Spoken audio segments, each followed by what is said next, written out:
네, 안녕하십니까. 예, 김동엽입니다. 김동엽의 주식 리뉴얼 세 번째 시간 여러분과 함께 하겠습니다. 네, 벌써 세 번째 맞이하고 있는데요. 오늘 시황정리와 함께 재미있는 골 때리는 이슈 한 가지 소개해 드리고요. 집중 리뉴얼 시간에 뉴스를 통해서 시장을 재해석해보는 그런 이슈 한 가지 가져나왔습니다. 그리고 노포 맛집으로 지속적인 투자가 필요한 좋은 종목 한 가지 소개해 드리면서 마무리할게요. 자, 지금 시장을 먼저 좀 간단하게 정리를 해보면 좀 계속 빠졌다, 연초부터 계속 안 좋았다 이런 얘기들이 많은 시장입니다만 어느덧 코스피는 3주 연속으로 양봉이 났고요. 코스닥은 무려 지금 7주째 양봉이 나고 있어요. 지수상으로 크게 오르지는 않았지만 그래서 바닥 대비해서 2600을 간신히 유지하고 있는 장세 속에서 2700대까지 한 150포인트 3, 4주 동안 올라왔던 장세가 좀 나오고 있고, 자, 미국에서 한창 그 이슈가 되고 있는 장단기 금리 역전 현상 이후에 진짜 경기가 침체될 거냐, 그래서 시장이 빠질 거냐, 아니면 아직도 시간이 남았다 이런 얘기들이 많이 나오고 있는데 조금 이따 소개를 좀 드리도록 하고, 자, 지금 시장은 흔히 말해서 신정부의 정책주 그리고 전쟁을 통해서 훨씬 더 부각이 되고 있습니다만 인플레 섹터에 대한 순환매가 많이 일어나고 있는 게 최근 한 달 정도의 시장 흐름인데 약간 이제 고비 상태예요. 예, 이제 조금 많이 진행이 됐다 아니면 이제 좀 시한이 얼마 안 남았다. 전쟁 이슈도 한창 계속되고 있지만 4월 어느 중간에 갑자기 뚝 하고 휴전해 버리면 인플레 관련된 섹터들도 사실 주가가 뚝 떨어질 수도 있는 상황이고, 정책주도 이제 인수위에서 나온 얘기들이 정점을 지났다는 얘기들도 많기 때문에 5월 초순에 취임 이후에 다시 어젠다의 상황에 따라 가지고 재정비될 거다라는 관점에서 이제 조금 쉬어가는 단계에 되지 않느냐 그런 관점이고요. 작년 하반기를 달궜던 2차 전지라든가 메타버스 게임주들이 다시 재부상하는 그런 일들이 좀 나오고 있는 게 특히 이번 주에 좀 특징이 아니었나 생각이 들고, 여전히 지수보다는 화려한 종목 장세가 펼쳐지고 있는 것은 지난주나 이번 주 그리고 다음 주까지도 연결될 수 있는 그런 상황이라고 생각을 합니다. 자, 최근에 미국의 실업률 관련해서 고용지표 얘기 나오면 항상 많이 듣는 말이 코로나 이전 수준으로 돌아갔다고 얘기를 해요. 지금 실업률이 3.6% 정도 찍고 있는데 코로나 바로 전에 한창 좋았을 때 3.5%였거든요. 거의 코로나 이제 막 시작돼 가지고 실업자들 늘어났을 때 한 15% 막 이렇게 올라갔던 실업률이 엄청나게 한 2년 사이에 진정이 많이 됐고, 최근에 이제 고용지표가 굉장히 좋죠. 그런 상황이 되었는데 공교롭게도 이 미국의 실업률하고 우리나라의 코스피를 대입해 보면 아주 재미있는 결과가 있습니다. 뭐냐면 여기 빨간색으로 표시된 점이 미국의 실업률이 최저를 나타낼 때거든요. 네, 실업률이 최저란 얘기는 반대로 말씀드리면 경기가 최고조에 이르렀다는 얘기죠. 지금 미국이 경기가 앞으로도 더 좋아진다 아니면 침체 국면으로 간다 이런 얘기들이 많은데 어찌됐든 최근만큼 미국의 실업률이 최저를 보이면서 일하고 싶은 사람들 다 일할 수 있는 자리가 충분히 보장돼 있는 그런 시기도 드물다는 얘기예요. 그때가 우리나라 이 코스피의 기준으로 보면 고점에 가까운 상황이었다는 얘기죠. 이게 남은 건 실업률이 이제 나빠지는 것밖에 안 남았잖아요. 지금이 거의 최저입니다, 역사적인 최저입니다 이렇게 계속 일하면 앞으로 몇 주가 걸릴지 몇 달이 걸릴지 모르지만 그 이후의 상황이 완전 고용이라고 해서 0%의 실업률이 나오지는 않을 거고 3% 초반 정도에서 멈추고 나면 이제 올라가는 것밖에 남지 않았다? 그렇게 보면 시간이 지나면 지날수록 경기는 침체될 확률이 높다라고 생각하는 거고, 반대로 우리나라 저점은 언제였느냐? 미국의 실업률이 최고조에 달았을 때가 항상 저점이었습니다. 반대로 말씀드리면 실업률이 최고로 올랐다가 이제 빠지는 것밖에 남지 않았으니 그때 이후에는 오히려 우리 코스피가 반등한다라는 그런 논리이기 때문에 지금 어떤가요? 코로나 때 잠깐 급변동이 있었습니다만 지금 현재 다시 한번 미국의 실업률이 최저를 치고 있다는 얘기는 어떻게 보면 시차를 두고 조금 있다가 경기가 좀 꺾일 수 있다라는 가능성에 대비를 해야 된다는 말씀을 드릴 수밖에 없겠죠. 자, 그리고 최근에 장단기 금리 가지고 얘기들이 많은데 10년물하고 2년물이 원래는 장기 금리가 훨씬 높기 때문에 스프레드 차가 항상 이 정도쯤 이제 벌어지는 게 예입니다만, 요게 이제 좁혀들고 있다는 얘기는 그만큼 경기가 가라앉고 있다는 걸 반증하는데, 역사적으로 50년 동안에 한 3-4번 정도 이런 역전 현상이 있고 나서 한 보통 1년 정도에서 1년 반 정도 기간 지나고 나면 여기 회색선이 나타내고 있는 경기 리세션, 경기 침체가 왔더라, 이런 것 때문에 최근에 간헐적으로 역전되고 있는 10년물과 2년물의 상황들을 감안했을 때 앞으로 한 1년, 길면 한 1년 반? 그 정도 이후에는 좀 경기가 정말 어렵겠는데, 이런 추측들이 나오다 보니까 이게 남아있는 장세가 시간이 가면 갈수록 얼마 남지 않았다는 생각들이 이제 많다 보니까 최근에 변동성이 또 심해지고 있는, 제한적인 기간, 만기가 저기 남았으니까 그 안에 우리는 제한적인 시간 안에서 즐겨야 됩니다라고 하니까 좀 시장이 확 가지도 못하고, 그렇다고 미리 빠지는 것도 그렇지 못해서 약간의 제한적인 범위 내에서의 박스권 움직임이 나오고 있는 게 최근의 시장이다, 이렇게 정리를 하겠습니다. 자, 골 때리는 이슈 오늘은요, 꿈의 주식이라고 하는, 자, 우리가 주식 투자를 하면은 한 번쯤 정말 이런 경험을 했으면 좋겠다는 소망을 가지고 하실 것 같아요. 텐베거라고 하죠. 내가 뭐 한 10,000원에 샀는데 이게 막 폭발적인 주가 움직임을 보이면서 80,000원, 90,000원, 뭐 100,000원까지, 진짜 말 그대로 10배 정도 움직이는 그런 주식을 내 평생 투자하는 기간에 만난다고 하는 게 얼마나 행운일까요? 뭐 들어간 비중에 따라서는 내 자산을 몇 배쯤 불릴 수도 있는 그런 상황이 되니까, 텐버거라는 주식을 한번 잡아봐야겠다, 아니 그걸 경험해봐야겠다, 모든 아마 투자가님들의 꿈이 아닐까 생각이 되는데, 요새 어떻습니까 시장? 의외로 텐버거 종목들이 속출을 해요. 몇 달 만에 한 종목씩 나옵니다. 이게 좀 유행인데, 이 뭐 현상들을 한번 좀 짚어보려고 합니다. 제가 기억하는 뭐 한 2년 전부터 시작된 텐베거의 모습 중에 저도 많이 좀 리딩을 해드렸던 종목 중에 하나가 바로 위메이드예요. 위메이드가 무상증자 100%를 감안해 보면 재작년 말에 4만 원대 정도였거든요. 그게 결국은 무상증자 감안해서 24만 원이니까 49만 원까지 오른 거예요. 12배. 이 정도 퍼포먼스가 나왔습니다. 재작년 말에 아마 제가 누구보다도 빨리 말씀드렸던 것 같은데 4만 원 조금 안 되는 가격에서 이 종목 NC소프트를 넘는다고 목표를 갖고 있다, 이래서 소개를 여러 번 드렸었는데, 결국은 작년 여름에 무상증자 터트리고 나서 또 몇 배쯤 오르면서 결국은 10배 이상의 시세를 냈거든요. 근데 이렇게 10배, 12배 오를 땐 좋았죠. 근데 그 뒤에 어떻게 됐나요? 반토막이 났습니다. 뭐 여러 가지 이슈들, 또 너무 올랐다, 실적은 안 나오는데 왜 이렇게 비싸냐, 뭐 이런 얘기들 나오면서 이렇게 상황들이 만들어졌거든요. 최근에 뭐 시장의 중심, 논란의 중심에 있는 종목 중에 하나가 에디슨 EV예요. 쌍용차라고 하는 매물을 인수를 하겠다 이러면서 작년도 그 여름 무렵부터 정말 오르기 시작해서 뭐 제일 바닥에서 잡은 분들은 이론적으로는 60배가 올랐습니다. 그리고 뭐 상을 치기 시작해서 본격적인 상승 이후에는 한 12배 정도?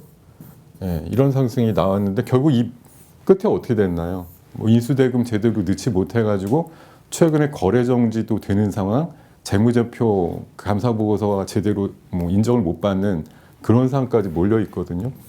그래서 지금 어떤 분들은 심지어 이걸 8만 원대, 이 제일 고점 부근에 사셔가지고 살려달라고 이런 식으로 뭐 그런 창에다가 올리는 분들까지도 나올 정도로, 올라갈 때도 물론 엄청난 성과였지만 내려갈 때 8만 원에서 만 원 초반까지, 장중 기준으로는 8천 원대까지 빠졌었으니까 10분의 1 되는 것도 아주 금방 이런 상황들이 좀 만들어지곤 했습니다. 최근에 텐베거 종목들 후보들이 막 나오는데, 최근에 이제 곡물 가격 뭐 상승과 함께 경영권 이슈가 있으면서 현대사료라는 종목이 요게 만 원권에서 고점이 14만 원대까지 10배를 순간적으로 올라가는 모양이 나왔는데 14만 원에서 또 8만 원까지 쭉 빠졌습니다. 그리고 최근에 이제 원전 이슈, 신정부의 뭐 정책 중에 도드라진 것이 바로 원전이었잖아요. 윤석열 당선인이 등장했던 작년 봄 기준으로 보면 한 3,000원 정도에서 최근에 한 11,000원 정도 때까지 한 4배 정도 가까운 움직임이었고요. 코로나 그 발발 무렵으로 치면 그때는 이 종목이 한 1,000원 정도였거든요. 그거 기준으로 보면 10배가 나왔죠. 한 2년 사이에 그런 움직임이 나왔고, 최근에 또 다른 쌍용차의 후보로 나온 뭐 쌍방울 계열의 광림이라는 종목도 지금 바닥에서 2,000원에서 한 5,000원대까지 2배 반을 금방 가는 움직임인데, 최근에 뭐 인수대금이 있느냐, 운영할 수 있는 능력이 있느냐 가지고서 시장에서 조금 의심을 받으면서 쭉쭉 나가는 시세는 아니고, 그래도 가능성은 타진을 받으면서 지금 주가들이 변동성이 좀 큰 것 같습니다. 제가 이제 말씀드리고 싶은 거는 템베거의 그 가장 큰 뭐 짜릿함은 진짜 내가 갖고 있던 게 어떻게 5배, 뭐 10배 가까운 상승이 나오지 않은 짜릿함이 분명히 있는데, 그래서 하이 리턴 종목이긴 합니다만 그 앞에 분명히 조건이 붙는 건 올라가서 그냥 있느냐 말이죠. 10배가 올라간 종목이 지금 원전은 아직까지 정책적으로 받쳐주니까 그렇습니다만 이전에 보여드렸던 많은 사례에서 10배까지 올라갈 수도 있습니다. 크게 올라가는데 그게 지켜지진 않는단 말이죠. 그 순간 어느 순간 닫고 나면 수직으로 낙하하는 그런 경우도 많고, 회사의 가치를 충분히 반영했다기보다는 시장의 조류라든가 인기에 편입해가지고 편승해서 그냥 수급으로 쭉 올렸다가 마지막에 따라오는 개인분들한테 물량 폭탄을 안겨주고 나오는 경우가 많기 때문에, 우리 정상적인 투자 좀 길게 안정적인 수익을 원하시는 분들한테는 이런 템베거의 뭐 한상을 쫓기보다는 실적 대비해서 충분히 저평가되어 있는 종목을 골라서 1년에 20% 30%라도 꾸준하게 드실 수 있는 그런 투자를 하시는 게 더 중요하지 않을까 생각이 듭니다. 아예 처음 나오는 정말 이상급 등의 종목들은 첫 상을 노려서 뭐 반발짝 한 입이라도 먹고 나오시거나, 아니면 끝까지 10배가 되든 15배가 되든 무시하시는 게 훨씬 낫다, 이렇게 말씀드릴게요. 자, 오늘 리뉴얼 리포트나 뉴스로 좀 집중 분석하고 싶은 얘기는 인플레이션과 관련된 얘기예요.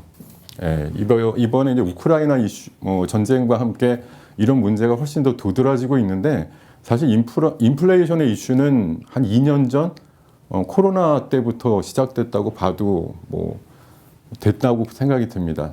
최근에 이런 뭐 푸념을 하시는 경우가 많죠. 도대체 안 오르는 게 뭐냐? 모든 것들이 다 올라가니까요. 10년 만에 최악의 인플레가 현실화되고 있다. 엊그저께 발표된 우리나라 소비자 물가도 10년 만에 4%를 넘어갔어요. 근데 이게 끝이 아니고 더 올라간다는 얘기들이 지금 나오고 있습니다. 자, 최근 3월 달에 한정에서도 3월 달 물가 상승률을 보면 요새 기름값 많이 올랐죠. 경유가 특히 많이 올랐어요. 거의 40% 올랐고요. 수입 쇠고기 27%, 뭐 빵도 9%, 생선에도 10% 이런 식으로 정말 모든 생활 물가들이 전부 두 자릿수 가까운 아니면 그 이상의 상승을 보이고 있는 게 현실입니다. 방금도 말씀드렸듯이 인플레이션의 원인은 첫 번째로는 코로나죠. 코로나로 중간재를 만들거나 원자재를 공급하는 그런 사이드에 있는 나라들이 봉쇄에 들어가면서 수급이 불균형이 나온 거예요. 완성품을 만들기 위해서 중간재들이 납품이 돼야 되는데 그것들이 물류도 펑크가 나면서 항만 작업도 못하죠. 그러니까 항만에서 만든 것들을 미국이다 그런 수요처로 옮기는 데 있어서도 기간이 많이 걸리고 배가 없어서 이런 물류 비용들이 늘어나면서 인플레이션이 자연스럽게 유지가 됐고, 또 한 가지는 최근에 발발한 우크라이나 이슈 때문에 특히 유럽 중심으로 해서 뭐 가스가 모자라진 않지만 혹시나 러시아에서 수출하는 거 중단하게 되면 어떡하지, 이런 것부터 해가지고 뭐 우크라이나 철강 공장들 폭격을 받았다 이러면 또 철강이 모자랄 거 아니야. 그래서 철강 올라가죠. 뭐 2차 전지에 많이 쓰는 리튬이라든가 이런 물질들도 공급이 떨어진다. 반도체 소재 쪽으로 많이 쓰이는 물질을 공급하는 러시아에서도 지금 여러 나라들한테 그 공급을 안 하다 보니까 반도체를 만들 수 있는 소재도 모자라다 그런 얘기 나오면서 또 반도체 가격들도 들썩거리죠. 거기다가 곡물, 에그플레이션 같은 경우도 심각합니다. 최근에 소비자 물가 중에서 차지하는 먹거리와 관련된 제품들의 가격이 마구 올라가고 있어요. 관련되는 원자재 가격이 워낙 비싸다 보니까 공산품으로 나오는 것들의 가격이 같이 올라가는 상황들이 만들어지고 있습니다. 자, 인플레가 언제까지 갈 거냐, 어디까지 갈 거냐. 지금 뭐 4%까지 상승했는데 당분간 더 오른다라는 인식이에요. 왜냐하면 아까 말씀드렸던 원인 중에 뭐 두 가지죠. 코로나가 지금 종식이 된 건 아니에요. 최근에 상해 같은 경우가 다시 전면 봉쇄를 들어갔는데 거의 무기한으로 들어갔다고 합니다. 테슬라 상해 기가 팩토리도 공장 거기 상해에다 만들고 나서 가장 최장의 지금 조업 중단 사태를 맞이하고 있거든요. 거기다가 푸틴에 대해서 전쟁 범죄자다 이런 식으로 바이든이 규정을 하면서 러시아에 더 많이 제재를 하게 되면 러시아가 그냥 있을까요? 또 서방 세계라든가 비우호 국가를 대상으로 해서 뭐 끊는다, 아니면 공급을 멈추겠다, 뭐 송유관 잠그겠다 이런 얘기 할 거 아니에요? 그럼 관련되는 유가라든가 가스의 가격을 비롯해서 그렇게 되면 동반해서 또 많은 원자재들이 같이 올라가거든요. 지금 적어도 코로나가 거의 뭐 종식 단계까지 갔다. 중국이 지금 비공식적으로 가장 코로나 환자가 없는 나라인데 그래서도 문제예요. 얼마 전까지 10만 명, 20만 명밖에 등록이 안 됐었는데 이제 하루에 상해에서만 1만 명 이상의 확진자가 공식적으로 집계가 되고 있다는 건 상해만 지금 인구가 2,500만이거든요. 언제 다 조사해서 언제 다 걸리고 면역사회가 될 거냐라는 점에서 보면 굉장히 오랫동안 시간이 걸릴 수도 있다는 얘기고, 뭐 전쟁은 협상의 여부에 따라서는 빨리 종식될 수도 있으나 그러기 전까지 진통 과정이 굉장히 심하고 협상도 여러 번 했지만 큰 진전은 없기 때문에 이런 상황에서 만들어지는 러시아와 미국과의 갈등 이런 걸로 통해서 나오는 원자재 가격의 지속적인 상승 당분간 유지될 가능성이 높고, 그렇기 때문에 인플레이션 수치가 생각보다 금방 꺾이지 않을 거다라는 거죠. 그러면 우리가 이걸 그냥 보기만 하고 안타까워만 할 거냐, 그러지 말고 여기서 투자 아이디어를 좀 찾아보자라는 그런 관점이고요. 투자 아이디어는 크게 두 가지를 보셨으면 좋겠어요. 하나는 진짜 먹고 사는 문제가 제일 중요하거든요. 아마 전쟁이 끝나도 흔히 말하는 밥상 물가는 금방 꺾이지 않을 거라고 봅니다.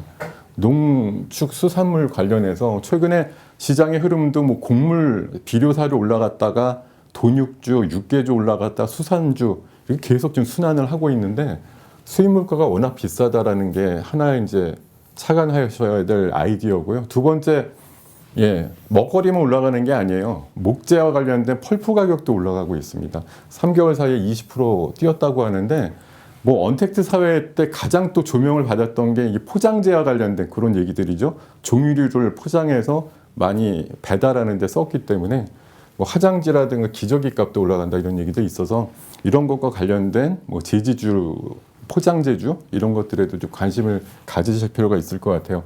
그래서 제가 생각해 본 아이디어를 좀 적용시킬 만한 종목을 생각해 보면 삼양식품이에요. 작년 여름에 라면 가격 올려가지고 좀 혜택도 받았는데 최근에 밀 가격이라든가 팜유 같은 가격들이 계속 올라가고 있기 때문에 조만간 라면 가격 또 한 번 인상될 가능성이 높고요. 지금 중국에서 또 이 K라면 열풍이 한층 불고 있다고 하네요. 삼양식품 최근에 추세가 좋아졌는데 추가적인 상승이 기대되는 종목이고요. TYM, 이 농기계 대표적인 회사인데요. 최근에 아주 시세가 멋지게 형성이 되고 있는데 올해 실적이 작년보다 2배 이상 나올 걸로 보이기 때문에 현재 시가총액은 충분히 감내할 만한 수준이라고 생각이 들고 한 3,000원 정도까지는 최소한 갈 수 있는 가능성이 높고, 최근에 농산물 워낙 비싸다 보니까 뭐 이런 농사를 짓는 데 쓰는 농기계류 이런 거에 대한 수요가 굉장히 미국 중심으로 폭증하고 있다는 것이 투자 아이디어가 되겠습니다. 그리고 그린플러스라고 하는 스마트팜, 스마트 온실 관련주인데요. 아직까지 좀 시세가 안 났습니다만 진짜 21세기에 농업의 신기원은 스마트팜이라고 생각합니다. 그래서 대표적인 우리나라의 스마트팜 관련주인 그린플러스도 한번 관심을 가져보시면 좋겠고요. 포장재 쪽에서는 가장 대중적인 종목으로 대형 포장을 관심 있게 좀 보셨으면 좋겠다. 한 번 정도 움직임밖에 바닥에서 없었기 때문에요. 자, 그리고 마지막 순서로 오늘 조금 중장기 투자에 용이한 종목으로 이름이 조금 어렵지만 RFICC라고 하는 종목을 가져 나왔습니다. 흔히 말해서 5G 관련주라고 보시면 되겠고요. 이 종목은 일단 목표가가 최근에 아주 굉장히 높게, 최근에 가격이 한 31,000원에서 32,000원대 형성되고 있는데 목표가 한 6만 원대까지 제시가 되는 식으로서 최근에 리포트가 아주 자주 등장을 하고 있습니다. 일단 목표가가 아주 넉넉하게 높다라는 게 장점이 되겠고요. 5G가 항상 한 3년 전부터 5G가 상용화되면 이 관련되는 통신 장비류들이 세게 올라가겠지라는 관점들이 있었는데 코로나19 때문에 영업이 잘 안 됐어요. 이게 통신 장비를 야외 같은 데 설치하는 작업이 전부 오프라인 작업이기 때문에 코로나 시기에 조금 이 업종이 침체가 된 거죠. 발주도 별로 없었고. 근데 이제 리오프닝 관련되는 상황들이 만들어지다 보니까 앞으로 하반기에는 미국 중심으로 해서 5G 상용화 스케줄들이 작동을 하면서 관련되는 매출이라든가 이런 것들이 좀 많이 나올 거라고 생각을 하고 있습니다. 자, 코로나19로 지연됐던 5G 투자가 하반기부터는 확대될 거라는 게 하나의 투자 포인트가 되겠고요. 일정상으로 보시더라도 미국의 5G 상용화 일정은 하반기부터 굉장히 그 채널도 나눠 가지고 투자도 많이 늘어나는 스케줄로 많이 잡혀 있습니다. 그리고 RFICC가 최근에 SK실리콘이라고 하는 회사랑 조인트 벤처를 만들었거든요. 그래가지고 전력반도체 시장에 GAN이라고 하는 그런 소재를 기반으로 하는 전력반도체를 만들 수 있는 능력이 있는 우리나라 유일한 회사이기 때문에 앞으로 전력반도체가 굉장히 전장 부분 쪽 쓰이는데 쓰임새는 좋은데 공급이 달리는 그런 상황이라서 앞으로 차세대 전력반도체를 만들 수 있는 능력을 갖고 있는 RFICC가 많이 좀 돋보일 거라는 생각이 들고요. 차트를 한번 보시더라도 최근에 약간의 이제 수급이 좀 들어오고 거래량도 늘어나면서 일봉상으로는 조금 진행이 된 것 같습니다만 주봉을 옆에서 보시면은 크게 거래가 됐거나 주로 형성됐던 4만 원대 한 초중반 정도의 평균 시세가 있는데 그거보다는 한 만 원 정도 밑에서 여전히 안정적으로 아직까지 가격이 형성되고 있다는 생각이 들고요. 자, 그리고 실적에 대한 관점을 보면 작년도가 순이익이 한 60억 정도밖에 안 나왔습니다. 사실 지금의 시가총액에는 턱없이 모자랄 만큼밖에 실적이 안 나왔는데 그것도 그 전년도 2020년도에 20억 대비해서 3배쯤 더 올라간 거예요. 근데 올해 예상하는 영업이익은 250억 정도 되거든요. 역시 전년도 대비해서 약 4배 정도의 신장을 보일 걸로. 근데 내년도는 또 470억, 후년도에는 500억대로 굉장히 실적에 대한 증가폭이 넉넉하게 높은 기업이라는 관점을 좀 가져주시기 바라고 최근에 한 3만 원 정도 내외에서 3만 원 1,000원대, 2,000원대까지 오를 때 기간 중심의 수급이 굉장히 연속해서 들어오고 있다는 점도 감안을 하셔가지고 앞으로도 중장기 투자를 해보고 아마 올해 하반기나 연말 정도까지의 목표를 두고서 최소 한 4만 원대 후반에서 5만 원 초반까지의 어떤 가격적인 상승을 기대할 수 있는 종목으로 꾸준하게 좀 모아가시면 어떨까 하는 생각을 전해드리겠습니다. 자, 오늘 이렇게 주식 리뉴얼 3번째 시간을 같이 했고요. 다음 시간에 여러분 더 좋은 종목과 이슈를 가지고 찾아뵙도록 하겠습니다. 감사합니다.